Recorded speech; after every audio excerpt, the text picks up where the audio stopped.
സഹോദരരെ, സമയങ്ങളെയും കാലങ്ങളെയും സംബന്ധിച്ച് നിങ്ങൾക്ക് ഞാൻ എഴുതേണ്ടതില്ല.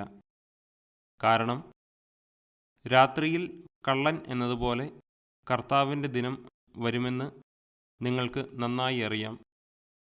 സമാധാനവും ഭദ്രതയും എന്ന് അവർ പറഞ്ഞുകൊണ്ടിരിക്കെ തന്നെ ഗർഭിണിക്ക് പ്രസവവേദനയുണ്ടാകുന്നതുപോലെ പെട്ടെന്ന് നാശം അവരുടെ മേൽ നിപതിക്കും. അതിൽ നിന്ന് അവർ രക്ഷപ്പെടുകയില്ല. എന്നാൽ സഹോദരരെ, ആ ദിവസം കള്ളൻ എന്ന പോലെ നിങ്ങളെ അപ്രതീക്ഷിതമായി പിടികൂടാൻ ഇടയാകത്തക്ക വിധം നിങ്ങൾ അന്ധകാരത്തിലല്ല കഴിയുന്നത്.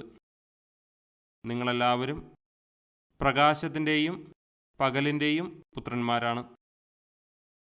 നമ്മിൽ ആരും തന്നെ രാത്രിയുടെയോ അന്ധകാരത്തിൻ്റെയോ മക്കളല്ല.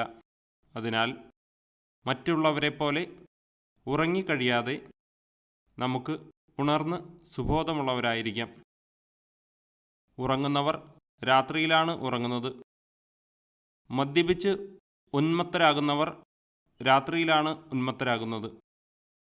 പകലിൻ്റെ മക്കളായ നമുക്ക് വിശ്വാസത്തിൻ്റെയും സ്നേഹത്തിൻ്റെയും കവചവും രക്ഷയുടെ പ്രത്യാശയാകുന്ന പടത്തൊപ്പിയും ധരിച്ച് സുബോധമുള്ളവരായിരിക്കാം.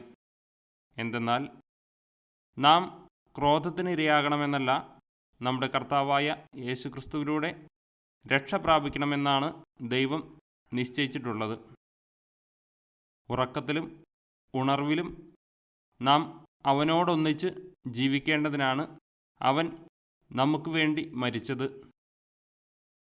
അതിനാൽ നിങ്ങൾ ഇപ്പോൾ ചെയ്യുന്നത് പോലെ തന്നെ തമ്മിൽ ആശ്വസിപ്പിക്കുകയും പരസ്പരോന്നമനത്തിനു വേണ്ടി യത്നിക്കുകയും ചെയ്യുവിൻ.